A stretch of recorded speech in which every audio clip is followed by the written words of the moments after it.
자, 가봅시다. 자, 4번 한번 가봐봐, 4번. 자, 4번 보니까 복덕방 나와 있는데, 요즘 뭐 복덕방이란 말을 안 쓰지. 공인중개사 사무실 이렇게 쓰는데, 자, 여기도, 자, 1930년대를 배경으로 하고 있어. 그리고 복덕방이라는 공간을 중심으로 새 노인의, 자, 새 영감의 삶의 모습을 그대로 보여주는데, 자, 누가 나오나 봐봐봐. 안초시, 서참이, 박희환 이렇게 세 사람이 나와. 그래서 자, 네 번째 작품이 복덕방이지. 그래서 자, 안초시가 나오고요.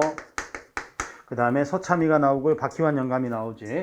서참이가 나오고 자, 박희환 영감이야.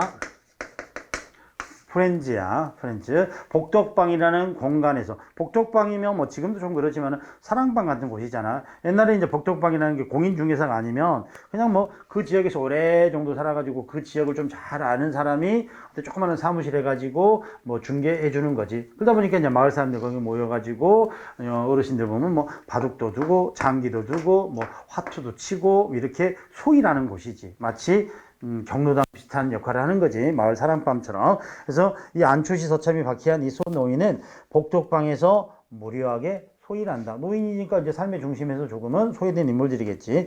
자, 그 중에 안초시는 수차례 사업에 실패하여 몰락하여 지금은 서참이의 복덕방에서 신세를 지고 있지만 재기의 꿈을 안고 살아간다. 무용가로 유명한 딸 경화가 있으나 자, 그는 늘 그녀의 짐일 뿐이다. 그래서 안초시는 딸이 있어.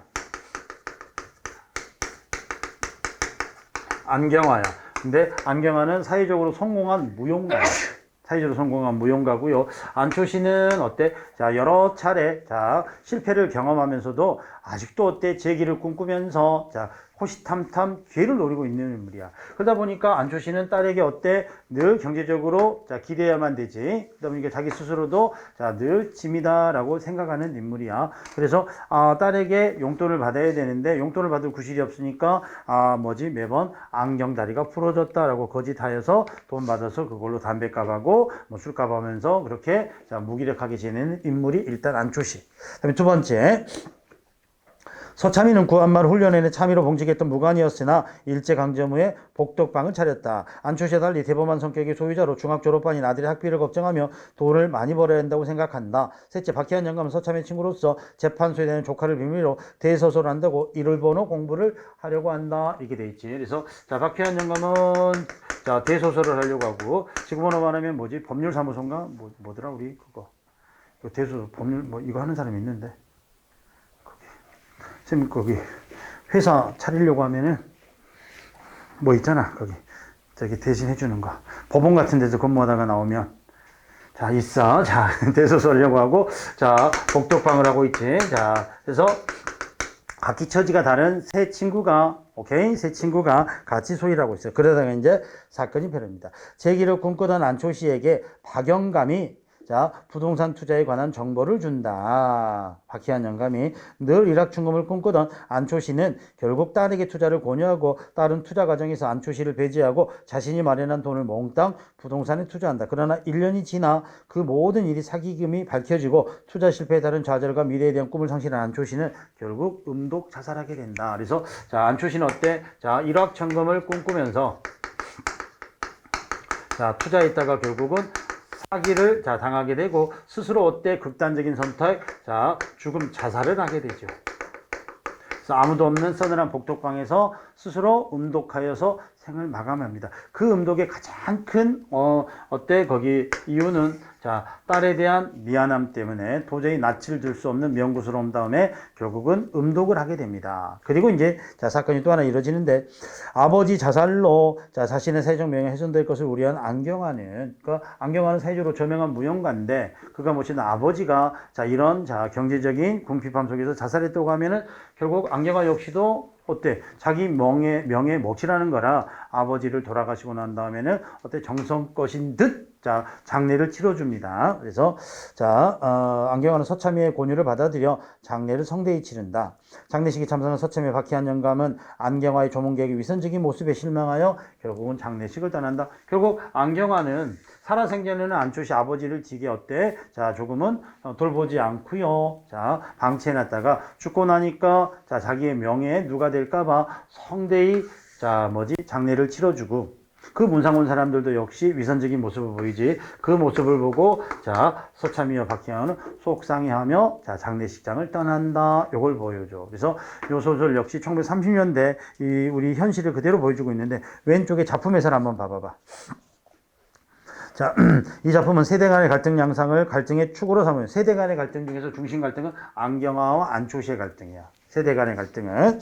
그다음에 30년대 근대화 과정에서 발생한 소외된 계층의 절망과 좌절을 그리는 것이다. 서울 변들의 복덕방이라는 공간과 그곳에 사는 3명의 노인 모두 흘러간 것에 대한 이미지이다. 한편 안경화로 대면되는 젊은 세대는 매우 위기적이고 소물적이다. 아버지의 죽음 앞에서도 자, 자신의 명예를 먼저 생각한 안경화는 이들 세대의 허세를 극명하게 보여준다. 그러니까 이 소설은 결국은 자, 기성세대와 자, 젊은 세대 사이의 세대적 갈등 이거지. 이거 이제 1930년대 어찌 보면은 젊은 세대의 어떤 자기 타산적 이해관계 이거를 중시하는 거지. 100년 지나도 또 이런 문제는 계속 되겠지. 그치? 그래서 이런 세태를 보여주고 있는 소설이 복덕방이라는 소설입니다. 그래서 특히나 뭘 통해서냐면 죽음 이후에 장례식 장면에서 이 갈등의 구조와 어때? 자, 젊은 세대의 어떤 허위 의식을 선명하게 부각시키고 있는 소설이 복덕방이라는 소설이야. 그래서 여기 앞부분 좀 가봐봐. 허허, 파출소를 갈까 하다. 그래도 자식한테 먼저 알려야겠다 하고, 자, 알려야겠다 하고 말만 듣던 그 안경화 무용연구소를 찾아가서 안경화를 데리고 왔다. 딸이 한참 울고 난 뒤에 자, 관청에 와서 알려야지. 아니야요, 아스세요. 자, 딸은 펄쩍 뛰었다. 자, 여기서 뭐냐면 서참인가가 결국은 복덕방 주인 서참인가가 자, 복덕방 문을 열려고 들어갔더니 자, 뭘 발견하게 돼? 싸늘하게 식은 자, 안초시의 시신을 발견하게 된 거지. 그래서 놀래가지고, 자, 경찰서로 가야 되는데, 경찰서로 갈까 하다가, 자, 말로만 듣던 딸 안경화 무용연구소에 먼저 가가지고, 아버지가, 자, 이런 결정을 했다네. 알려주고, 이제 경찰서로 갈까? 그랬더니, 자, 안경화가, 아스세요. 그러지 마세요. 하고 만류하는 거지. 결국 뭐야? 경찰서에 알리지 않겠다라는 것은 자기의 명예가 훼손된 거에 대한 걱정이 아버지의 죽음보다 앞선다는 거지. 그래서 아스세요. 자, 아스라니 저라니 제 명예도 하고 그는 애원했다. 아버지의 죽음 앞에서도 안경화는 뭐야? 자기 자신의 명예가 우선된다는 것을 자, 보여주지. 명예 안 될 말이지. 명예를 생각하는 사람이 아버지를 저 모양으로 세상을 떠나게 할 말이 없지. 안경화는 엎드려서 다시 울었다. 어찌 보면 여기서 안경화의 울음은 아버지를 잃은 딸의 슬픔이라기보다는 자신의 사회적 추락에 대한 위신이 훼손된 것에 대한 불안함이 더 컸을 수도 있겠지. 자, 그래서 그러다가 나가는 서참의 다리를 끌어안고 놓지 않았다. 그리고는 저 좀 살려주세요. 자, 소리를 몇 번이나 거듭했다. 그럼 비밀을 지키지. 나 하자는 대로 할티요. 자, 나 하자는 대로 할티요. 나 하자는 대로가 이제 뭐야? 자, 안경화를 통해서 안경화 돈 좀 있으니까 자, 내 불쌍한 친구 세상을 떠났으나 가는 길이라도 비루하지 않게 좀 성대하게 보내주고 싶은 마음에 그러면은 자네 있는 돈으로 장례를 호히 치러줄 수 있겠는가? 그러면 내 비밀로 해줌세라고 이제 둘이 물밑거리를 하게 되는 장면이야, 이 부분이. 자, 그래서 서참이는 다시 말했다. 부친이 보험 든 거 있지? 내 간이 보험이야요. 무슨 보험이든 얼마를 타게 되는 한 480원 정도요. 부친이 들었으니 부친이 다 써야지. 그럼요. 자, 이렇게 돼 있는 거야. 오케이. 그래서 지금 아버지의 죽음 앞에서도 자, 경화는 아버지의 죽음보다는 자기의 사회적 명예가 더 중요하다는 걸 보여주고 있지. 그 다음에 이제 장례식장에서 만나게 되는 자, 장례식장에 왔는데 장례식장에 오는 사람들은 대부분 뭐야? 안초시를 알아서 온 게 아니라 대부분은 뭐야? 자, 안경화의 손님들이겠지. 그래서 안경화의 손님들인데 뭘 안다고 와서 꺼이꺼이 하고 있는 장면들을 보면서 서참이하고 박형감은 더 속이 상하더라. 이런 것들이 나옵니다. 자, 요 부분만 읽어보고 한번 학위 문제 한번 풀 수 있나 봐봅시다. 자, 이 작품에 나타난 작가의 창작 의도로 적절하지 않은 것은 무엇입니까? 이렇게 되어 있는데, 신시대의 새로운 세대의 윤리의식 부재를 비판하고 있다. 누구를 통해서? 경화를 통해서 가능하고요. 그 다음에, 자, 근대에 따른 가족의 해체를 드러내고 있다. 자, 아버지와 부녀 사이의 관계가 무너지고 있는 것을 보여주지. 입원도 가능하고요.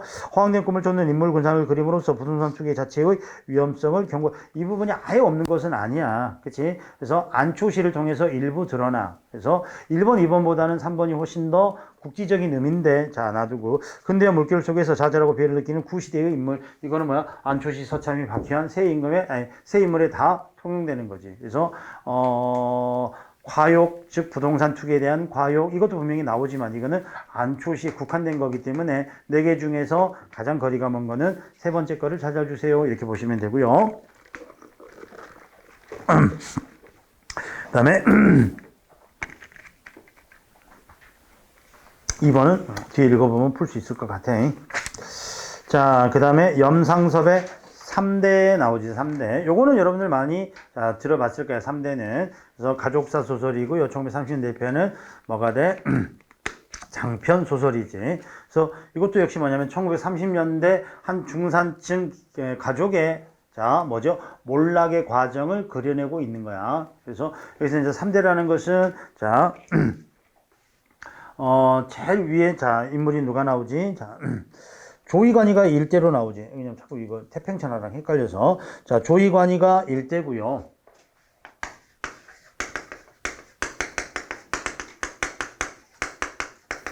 의관이라는 것도 벼슬 이름이지. 돈 주고 산, 말단, 관직을 말하는 거지. 그 아들이 누구지?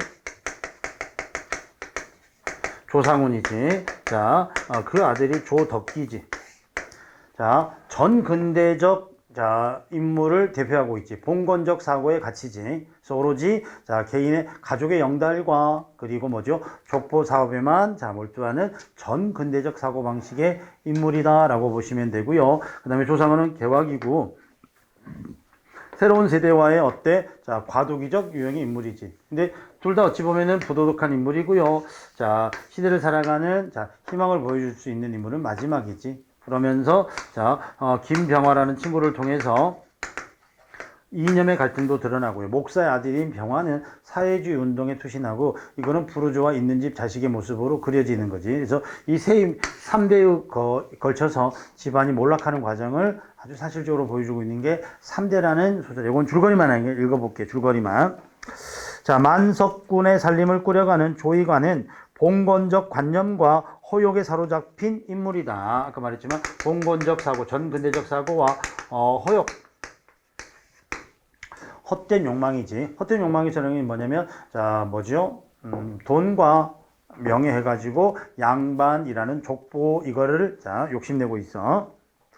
개인의 이익과 집안의 위신을 높이는 일에 최대의 가치를 두는 인물로서 을사조약 전후에서 사회가 혼란해지자 돈 2만 양이라는 큰 돈으로 의관 벼슬을 산다. 결국은 양반 족보를 사게 되는 거지. 다음에는 남의 족보에 끼어들어가서 가문을 뽐내려가자. 이 때문에 큰 돈을 들여 족보를 만든다. 한편 기독교 사상에 접하게 된 아들 상우는 제사도 지내지 않으리라는 판단 때문에 조이관 아들을 불신하여 별거하고 며느리보다 더 새파란 젊은 부인을 후처로 얻어서 삽니다. 이렇게 돼 있어. 여기는 개화기 때 개화 사상을 받아들여서 서구의 기독교 사상에 있다 보니까 제사도 안 모셔. 그러면 아버지 입장에서는 너무나 얄밉겠지. 그치? 자기 집, 내 재산은 낼름낼름 갖다 쓰면서 죽고 나면 나를 헌신짝처럼 버릴 거 아니야. 그래서, 아들에 대한 믿음은 거둬들이게 돼. 하지만 이제 조상은 재벌 2세로서 있는 집 자식이니까 그 아버지 돈으로 아주 방탕한 삶을 살게 되지. 한편 상우는 미국에 송부하고 돌아온 지식인으로서 교회 장로로 삼면서 한편으로는 술집 출입을 하며 아들과 동창생이도 여금 경애와 불륜 관계를 갖는다. 어떻게 보면은 위선적이지. 아버지도. 아버지 조이관의 가문 지장에는 족보 사업을 쓸데없는 일이라고 반대한다. 사회 사업을 하기 위해 집안돈을 갖다 쓰기도 하지만 뚜렷한 의식 없이 안이하게 살아간다. 여기 이제 조상훈에 대한 이야기지. 그치? 그래서 이중적 모습이 드러나. 개화사상에 있으면서 또한 어때? 대단히 현실에 대한 무기력한 인물로 그려집니다. 마지막 덕희. 덕희는 일본에 유학하면서 할아버지, 아버지의 틈바구니에서 많은 정치적 갈등을 경험합니다. 사회주의 사상에 젖어 있는 친구 병화로부터 부르주아라는 핀잔을 곧잘 듣기도 하는 받기도 하는 그는 병화의 소개로 가난한 하숙집 딸 필수를 알게 되고 또 그녀와의 사랑도 느끼게 됩니다. 그러니까 여러 가지 이야기가 막 얽히설키 얽혀 있는 이야기야. 조부의 의문의 죽음 이후 덕희의 집안은 점점 몰락하고 그 과정에 3.1운동의 실패로 국대 혼란에 빠지게 된다. 사회주의자들 간의 불신과 반발이 고조되고 테러 위험의 행위가 자행되는 가운데 필순의 아버지에게 희생되면서 그의 가족을 덕희에게 부탁한다. 덕희는 앞으로 어떤 삶을 살아야 될지 곰곰이 생각한다. 그래서 그 삶에 대해서 결과가 나와 있는 게 아니라 이런 역사의 소용돌이 속에 놓여 있는 덕희의 선택이 미완의 대기로 소설은 마무리되어 있는 거야. 그래서 1920년대부터 30년대 이어지는 이 시대적 상황 속에서 한 집안의 3대에 걸친 인물들이 세상을 어떻게 처세하고 있는가 이걸 보여주는 게 요거지. 그래서 이 3대는 거기 최만식의 태평천하라는 소설하고 굉장히 많이 연결시켜서 많이 봐. 태평천하라는. 이것도 이제 반어적 명명인데, 태평천하가 혹시 나오나? 제일 마지막에 512페이지에 태평천하가 나오긴 한다. 그래서 여기도 이제 태평천하랑 같이 보는 게 뭐냐. 여기도 3대에 대한 이야기거든. 여기는 이제 윤씨 일가인데, 직원도 역시 산벼슬이야. 윤직원의 아들이 윤창식인가가 되고, 윤창식이 아들이 종학과 종순가 될까요? 순서가 어떻게 되는지 모르겠다. 근데 이제 여기서도 아버지가 부를 이뤘는데 화적대에게 다 빼앗기는 걸 경험하게 되면서 윤직은 오로지 자신의 재산을 지키고 자신의 가벌을 세우는 데에만 몰두하게 되지. 그런데 아들 윤창식은 아주 아버지의 재산만 탐하는 그런 부도덕한 인물로 나와. 그래서 윤직원은 두 손주에게 모든 희망을 걸지. 그래서 하나는 군수가 되고 하나는 경찰서장이 되어가지고 권력과 치안을 한 손에 잡고자 해. 그럼으로써 자신의 집안을 키우려고. 근데 종수가 맞은지 모르겠다. 근데 맞이는 아버지의 피를 닮았는지 아주 또 첩을 얻어가면서 방탕한 생활을 하게 되고 오로지 남은 손주 하나는 종학인가 되는데 이 종학마저도 결국 일본에서 사회주의 운동으로 피검되었다는 소식을 듣게 되지. 그 말을 듣게 되자 윤직원 영감이 왜 이 태평천하에 그런 짓을 한단 말이야 하면서 절규하면서 끝나. 이 소설도 한 집안의 몰락의 과정을 보여주고 있어. 오케이. 그래서 태평천하고 3대하고가 소설의 구조나 내용이 흡사비슷합니다 라고 보시면 돼. 그 다음에 6번은 그냥 한번 봐보자. 뭐가 나왔냐면은 두파산 이게 나왔지. 두파산. 두파산이 나왔는데 염상섭의 두파산인데 3대처럼 두 인물이 파산을 경험한 거야. 그럼 여기서 두 개의 파산이라는 것은 하나는 물질적 파산을 말하고요. 하나는 정신적 파산을 말하는 거야. 그러니까 일제강점하에 파산을 경험할 수밖에 없는 인물들의 군상을 보여주고 있어. 그래서 보시면 정내모치는 김오김이라는 친구와 함께 일본 유학까지 다녀온 신여성으로 당시에는 상당히 인텔리였다고 할 수 있다. 이 당시에 여자가 일본 유학까지 갔다 왔으면 대단히 신여성이지. 근데 결국은 결과적으로 말하면 정내 엄마는 물질적으로 파산하게 되고 가난으로 김오기는 정신적으로 파산하게 돼. 그 과정이 쭉 나오는데 정내 모치는 자식들을 기르면서 생활고를 겪게 되고 결국에는 부채에 허덕이게 되었다. 결국 친구인 오김에게 10만 원을 학교 교장이 5만 원을 빚진 데다가 이자가 겹쳐 부채는 날로 늘어만 간다. 그래서 집안 살림을 하기 위해서 친구하고 교장에게 돈을 빌려가지고 문구점을 하나 여는데 장사가 안 돼. 그러다 보니까 고리로 빌린 돈이 이자가 돼가지고 결국은 친구에게 모욕까지 당하면서 파산을 경험하게 돼. 집을 저당 잡힌 돈으로 국민학교와 여자중학교 문방구를 차렸다가 자본이 모자라 김오김에게 동업자로 교장에게 빚으로 꾼 것이었다. 김오김은 또박또박 배당금을 받아 출자한 10만 원에 겁에 달한 20만 원 이익을 차지하고도 그 채권을 교장에게 위임해버렸다. 그러니까 결국 김오김도 돈을 물론은 도지사의 처분원가 들어가가지고 돈을 만지다 보니까 친구에게 사채놀이를 하게 되고, 그치? 결국은 그거 가지고 있는 채권을 교장에게 위임하게 돼. 남들 앞에서 김옥인과 돈 문제 때문에 시비한 후 망신을 톡톡히 당하고 살림마저 파산하자 정내모치는 결국 문방구를 김옥임에게 넘기게 되고 몸져 눕게 된다. 옥임은 다시 돈을 받고 문방구를 교장의 딸내에게 넘겨버리고 정내모친의 남편은 고장난 자동차로 김옥임에게 떠넘겨 고탕 먹일 공지를 하면서 정내모친 즉 아내를 위로한다. 이게 나와. 그래서 두 친구가 어린 시절에는 동문수화 가면서 사회적으로 대단히 인텔리였다는 자긍심을 가졌는데 두 사람은 결국에 다른 길을 걷게 되지. 그래서 정말 정내모치는 사랑하는 남자를 만났으나 이 남자가 생활 능력은 별로 없어. 맨날 일확천금을 노리고 사기 행각을 꿈꾸면서 자동차 세일즈하고 있어. 그치? 그러지만 젊은 남자라 딸까지 나가지고 오롯한 조금은 단란한 가족을 꾸미고 있고, 옥임은 와가지고 일제강점기 때 군순가에 있던 남자의 후첩으로 들어가게 돼. 후첩으로 들어가게 돼서 돈은 조금 여유 있는데 결국은 친일파라는 낙인 지켜가지고 손가락질을 받고 있지. 그래서 옥임에게는 정내모친은 정내모친 친구인 정내모친보다는 경제적으로는 우월하지만, 그치? 가족 사이에서는 좀 열등감을 느끼게 돼. 왜냐면 정내모친은 번듯한 남편하고 얼콩달콩 사는데 자기는 다 늙어빠져 내일 모레 송장으로 쳐야 돼. 남편 밑에서 나는 근근히 지내잖아. 그러니까 정내모친에게 내세울 수 있는 건 돈밖에 없단 말이야. 그래서 돈을 빌려주게 되고 이자를 토박토박 받음으로써 자기 존재 가치를 느끼게 돼. 그러다가 정내모친이 장사가 안 되자 결국은 문방구도 넘기게 되고 두 친구 사이에 그 과정에서 머리끄댕이 잡고 길바위에서 싸움도 하게 되고. 오케이? 그러다가 모든 재산을 뺏긴 정내모치는 병전 묻게 되자 남편이 내가 이번에 잘하면 이 자동차를 가지고 옥임이한테 가가지고 내가 사기를 한번 단단히 쳐서 내가 돈 좀 뺏어올게 하는 조금 허황된 꿈을 꾸면서 이야기를 하면서 소설은 마무리가 돼. 그게 바로 이 두 파산이라는 거야. 그래서 오늘은 아키를 지어주시렵니까? 이건 뭐냐면 교장이 옥임일 대신해 갖고 가가지고 정내모친에게 그 이자 좀 다 갚으시오 하고 재촉하고 있는 장면이야. 이거는 그렇게 자주 안 나오니까 잠깐 넘어가 보고요. 오발탄 봐보자. 오발탄 7번에 오발탄 보면 오발탄의 뜻이 뭐지? 잘못 발사된 탄환이라는 뜻이지. 이 소설 이제 드디어 7번은 이제 일제강점기 지났네. 오발탄, 이범선의 오발탄, 이거는 이제 시나리오도 시나리오요. 이범석의 오발탄, 이거는 이범선이구나.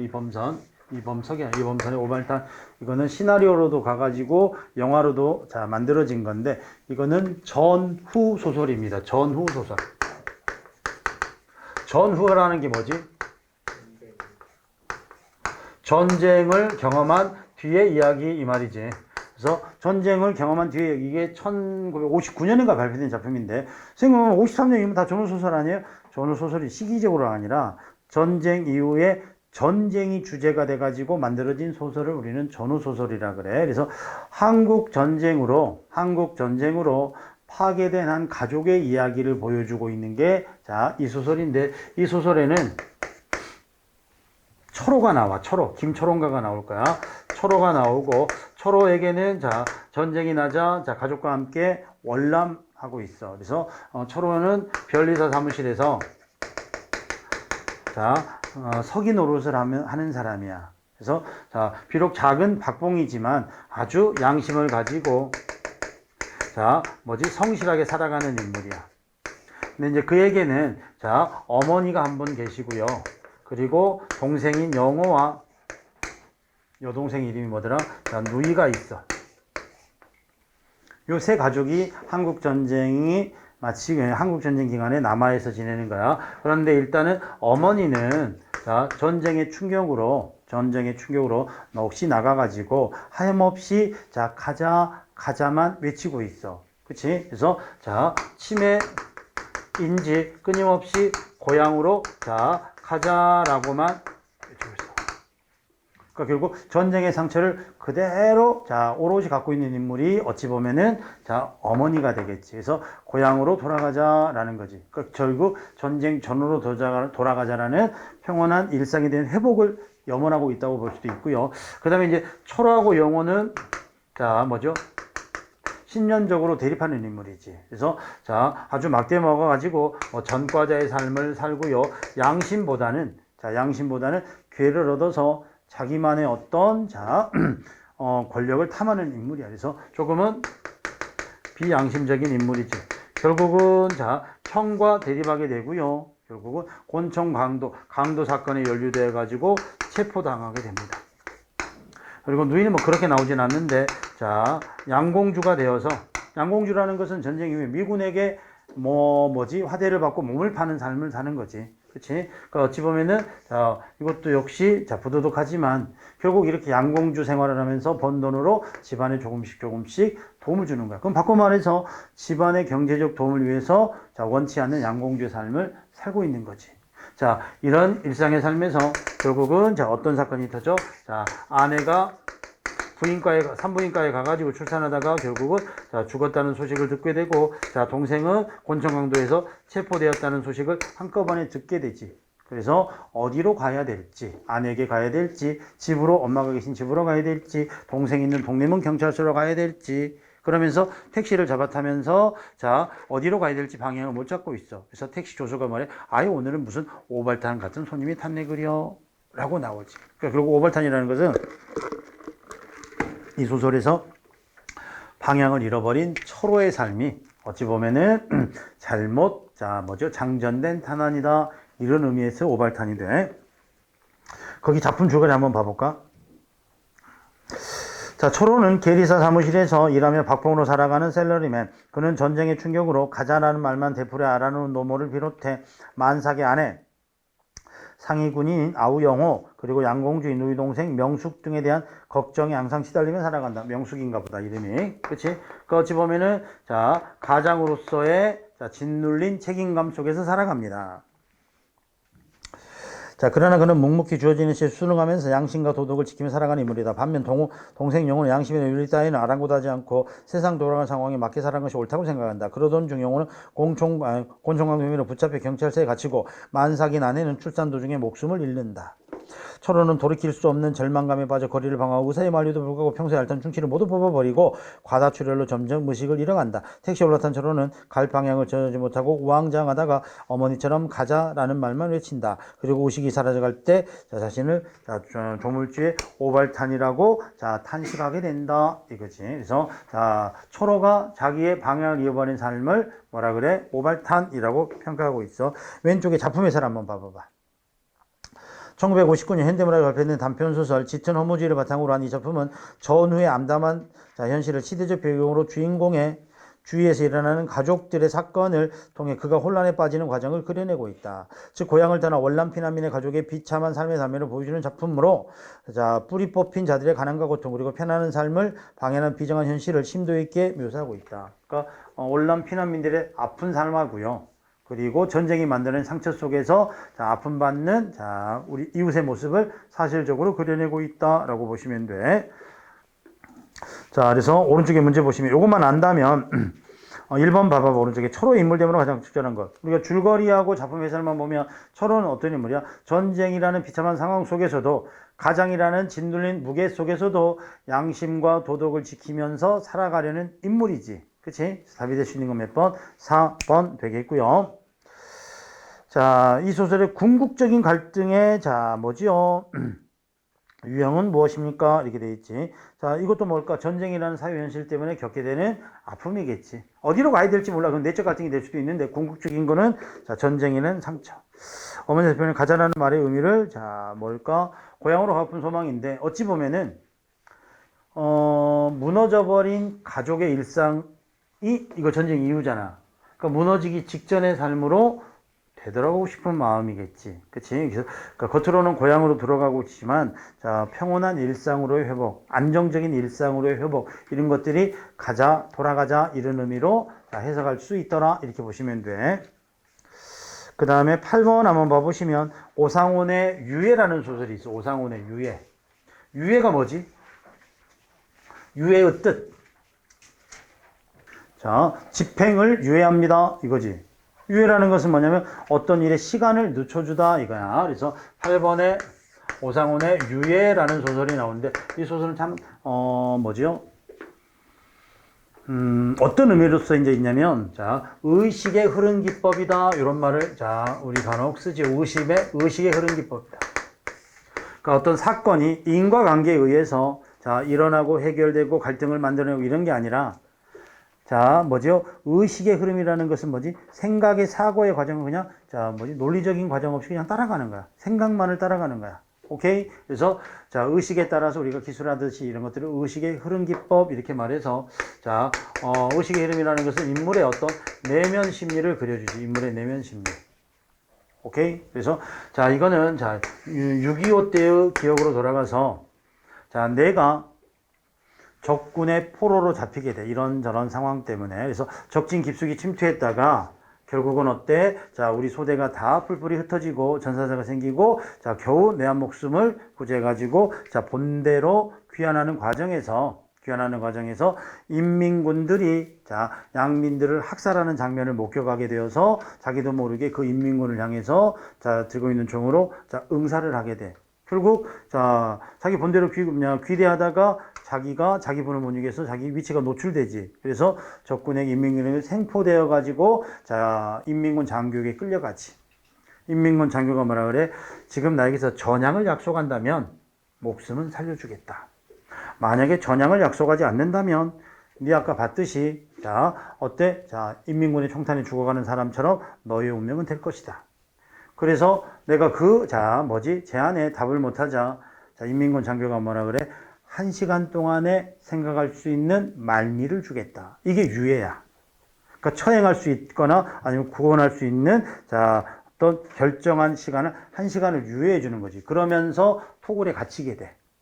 토굴에 갇혀서 그 1시간 동안 내 삶이 어떤 삶을 살았는지 파노라처럼 주마등처럼 지나갈 거 아니야. 그거를 의식의 흐름의 기법에 따라서 쭉 소설화가 있어. 내가 전장에 가가지고 이런 경험하고 내가 곧 있으면 1시간 후가 되면은 그 하얀 뚝길을, 눈 덮인 뚝길을 걸어가면서 아까 그 양민처럼 뒤에서 날아오는 총탄을 맞으면서 붉은 피를 흘리겠지라고, 자, 의식의 생각의 흐름을 따라가면서, 자, 소설을 마무리해주고 있어. 자, 잠깐만 읽어보자고.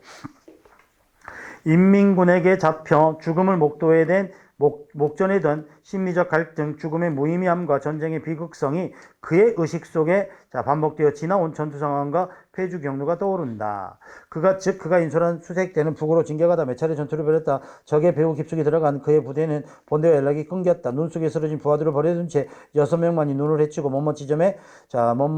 지점대는 본대와의 지점에 이르렀다. 오로지 때 기다렸다가 대로를 횡단할 때 돌연 일발의 총성과 함께 누군가 쓰러져 선임하사했다. 그는 선임하사를 붙여가 선수로 들어갔다. 새벽에 가까워진 선수 선임하사는 슬픈 빛에는 조금도 없이 입가에 미소를 지며 죽어갔다. 그는 물까지 파묻히는 눈에 찌고 남쪽으로 걷다가 몇 번이나 정신을 잃었다. 불안과 절망, 피로와 굶주림, 추위와 고독서 일주일이 되는 날 험한 줄령을 넘었다. 인적 없는 황량한 마을, 그는 이상한 발소리를 들었다. 한쪽 벽으로 몸을 피하고 본 인민군들이, 자, 한 청년을 죽음의 둑길로 내몰고 총을 겨누고 있었다. 그는 인민군 향해 총을 난사했다. 두 놈이 쓰러졌다. 일순간 지나자 인민군이 응세해왔다. 반격을 받은 그는 의식을 잃는다. 이게 지금 뭐냐면 이제 잡히기 전까지의 과정을 쭉 회고한 거지. 그래서, 자, 적진 깊숙이 들어가가지고 낙오돼가지고 결국은 어때? 선임하사를 잃게 되고 혼자 몸으로 본대로 남아하다가, 오케이, 인민군에게 전투를 벌이다가 의식을 잃어서 응사를 받아서, 자, 이후 몇 번의 신문이 있었고 모든 것이 결정된다. 몸을 웅크리고 속에 감방에 쓰러져서 1시간 후면 모든 것이 끝이라고 생각한다. 아까 말했다시피, 자, 인민군 장교가 1시간의 말미를 준 거야. 그치? 그러면, 자, 거기 가서 김일성 만세 하면 목숨은 살 수 있겠지. 그러면서 북한 체제의 뭐 선전 도구가 될 수도 있겠지. 그래서 그러면 목숨이 살려질 거고, 내 차라리 떳떳하게 죽겠소. 그러면 아까 젊은 청년이 하얀 둑길을 가면서 총탄을 받아내듯이 나 역시 그리 될 것이다.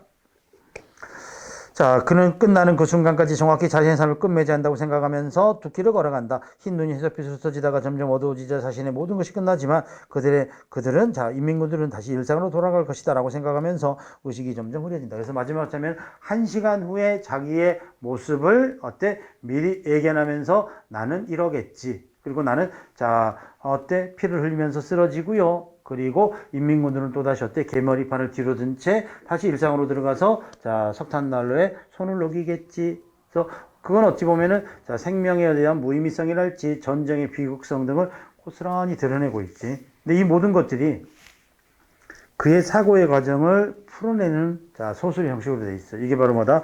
의식의 흐름 기법이다 이렇게 말하는 거야. 오케이? 줄거리만 보자고요. 뭐 학은 광장 그다음에 아홉 켤레의 구두로 남은 산에 이거 몇 번 본 적 있지? 그치? 혹시 근데 그 제목 들어봤니? 아홉 켤레의 구두로 남은 산에? 처음 들어봐. 여기서 아홉 켤레의 구두는 자 우리 집 문간방에 새들어 사는 그 인물의 어떤 하나 남은 마지막 자존심을 말해. 자존심. 이게 왜 자존심인가 한번 봐보자. 국민학교인 나는 새빵살이를 전전하다가 어렵게 지방칸을 장만합니다. 그리고 돈이 부족하여 아쉬운 대로 문간방을 새놓습니다. 아파트는 아닌가 봐. 단독주택인데 안채가 있고 문간방이 문간방 하나를 새놔. 그때 들어온 세입자가 바로 권씨 가족이다. 권씨네는 기일보다 앞서서 미리 말도 없이 이사 온다. 이삿짐이라고는 이불 보따리와 자 취사 보따리가 전부였고 게다가 보증금도 다 내지 않았고 권씨네 부인은 임신까지 한 상태였다. 그럼 쉽게 말해서 내가 아쉬워서 돈이 조금 아쉬워서 문간방을 세내줬는데 세입자가 별로 마음에 들지는 않아. 차림새도 지게 추레하고요. 그 다음에 어때 보증금도 다 내지 않았잖아. 그럼 나는 어때? 자 보증금도 못 받을 신세일 수도 있지. 그래서 아무튼 권씨와 세입자 권씨와의 첫 만남은 그리 유쾌하지만은 않아. 그런 권씨는 후줄거나 옷과는 달리 10켤레의 구두만은 호사를 부린 늘 반짝반짝 윤이 나도록 관리한다.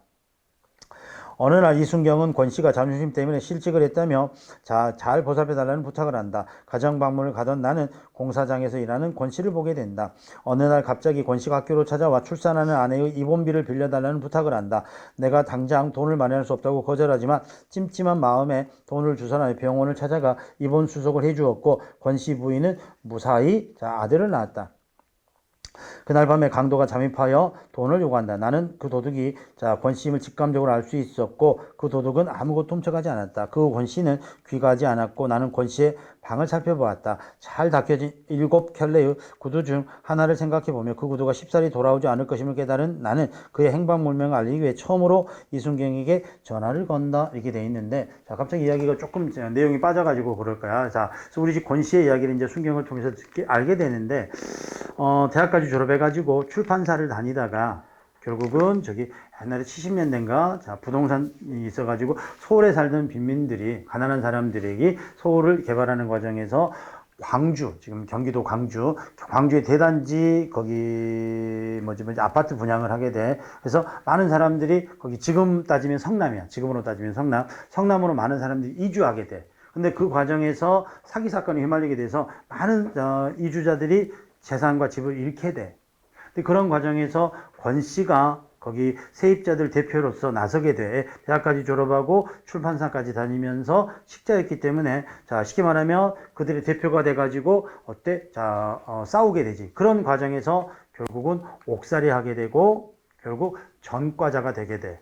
그러다 보니까 전과자가 돼서 출사하고 나니까 옛날의 직장으로 돌아갈 수도 없고 그래서 공사판을 근근히 연명하면서 지내는 거야. 하지만 권씨 입장에서는 나름대로 그 당시에 대학까지 졸업한 엘리트에다가 나름대로 자존심이 가득한 인물이야. 그 자존심이 바로 구두에 나타나지. 반짝반짝 닦은 구두에서. 다른 데서는 드러나지 못하지만. 자 그렇게 이제 이 권씨가 우리 집에 새들어 살다가 하루는 그 권씨가 내가 근무한 학교에 자 뭐죠? 부탁을 하러 오게 된 거야. 그래서 오늘 아내가 자연뿐만이 아니라 뭐라 그러지? 제왕절개를 해서 수술을 해야지 아이를 출산할 수 있어서 그래서 돈이 필요해서 정말 힘들지만 돈을 좀 빌려주시오라고 부탁을 하게 돼. 근데 그 순간 나는 어떤 생각을 하게 되냐면 나도 형편이 넉넉지 않고 그리고 저 사람이 지금 권씨가 보증금도 제대로 내지 않았고 여기서 또 빚까지 내주게 되면은 나는 이 돈을 다시 상환받기가 너무 어려워질 것 같잖아. 이런 이해타산의 주판을 튕기다가 결국은 거절을 하게 돼. 그리고 권씨는 씩씩거리고 돌아가게 되지. 근데 그 뒷모습을 보고 내가 마음이 너무 안 돼서 언짢아서 그 권씨의 아내가 있는 병원에 직접 가가지고 내가 돈을 내주고 아내는 무사히 출산을 하게 돼. 근데 그 사정을 몰랐던 권씨는 너무 속상해서 믿을 놈 하나 없다 해가지고 보통 같으면 아내 병원 가서 손이라도 잡아줘야 되는데 돈도 없고 술도 못하기 때문에 자포자기 심정으로 술집 가서 어때 술만 퍼먹다가 너무 화딱지가 났는지 밤에 자 칼을 들고 어때 내 집에 들어오게 되지. 그리고 나는 잠결에 깜짝 놀라서 강도를 맞이했는데 몇 마디 이야기를 들어보니 그 강도가 누구임을 알게 돼 권씨임을 눈치채게 되지. 그리고 그 권씨에게 나는 술 냄새에 지금 자 이성을 잃었음을 깨닫게 돼서 자 그 강도를 자 회유하게 돼. 그래서 세상은 믿을 사람이 자 생각보다 많이 있을 수도 있다오. 혹시 당신의 아내가 자 누군가의 도움으로 수술을 받았을 수도 있고요라고 말을 하게 돼. 그러자 이 강도는 세상에 그런 사람은 없어 믿을 놈이 하나 없거든 이라고 푸념하듯이 하고요. 결국은 자 권씨가 그렇게 악한 사람이 아니기 때문에 자 비틀비틀 어때 문 밖을 나가지. 그리고 가다가 문간방으로 가려고 하자. 내가 순간 어때 문지방을 보다가 문간방으로 들어가는 걸 내일 아침에 알게 되면 권씨가 얼마나 민망하겠어. 그래서 친절하게 도둑에게 도둑님 문은 저쪽이라고 하고 알려주게 되지. 그래서 결국은 놀란 듯 권씨는 문을 통해서 밖으로 나가게 되고 나는 먼 발치에서 사라지는 모습을 보게 돼서 자 들어와서 잠을 청하고 다음날 아침을 맞이했는데 다음날 아침에 보니까 뭐야 구두는 10켤레 중에 9켤레만 남아있고 권씨의 흔적은 어디에도 없더라. 이렇게 끝나는 거야. 그치? 이게 바로 9켤레의 구두로 남은 사내라는 건데 자 왼쪽에 작품 해설 한번 봐봐봐. 자, 이 작품은 도시 빈민의 소요 사건 주모자로 지목되어 옥살이라고 나와 지식인으로서 자부심 하나만에 매달린 채 무능력한 길을 걸어가는 소시민의 삶을 그리고 있다. 권씨의 모습을 이렇게 요약해 놓은 거야. 그리고 어떠한 개인의 문제도 사회 문제와 무관하지 않음을 또한 한국 사회의 폭력적 구조를 깨닫게 해주는 소설이다. 권씨는 지식을 자존심 하나만으로 어렵게 살아가는 시대적 현실을 상징적으로 드러내는 인물이다. 이렇게 보시면 되고 오른쪽에 문제 한번 봐봐봐. 적절하지 못한 것. 70년대 산업화 시기에 소외된 삶을 소재로 하고 있다.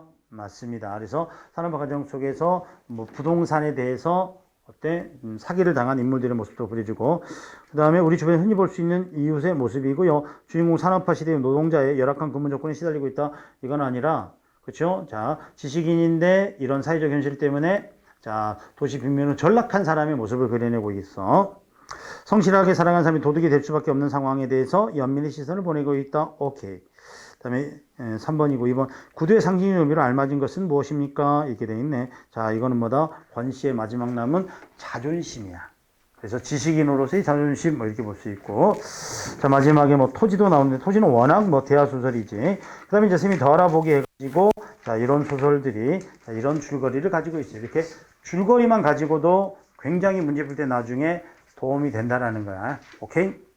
자, 그 다음에 희곡 시나리오는 뭐 그닥 중요한 요소는 아니니까 자, 이 부분까지 마치고 우리 다음 주는 한 주 휴강을 하고 그 다음 주부터는 뭐라 그랬지? 이제 다시 기출 문제를 중심으로 해서 문제 유형 분석을 한다 그랬지. 그래서 여기까지 기본 과정을 마무리 간단히 1차적으로 짓고 다다음 주부터는 우리 기출 문제 준비하고 그때 이제 또 문학이랑 비문학도 문제를 좀 풀어보도록 하겠습니다. 오케이. 자, 오늘은 자, 여기까지 하고요.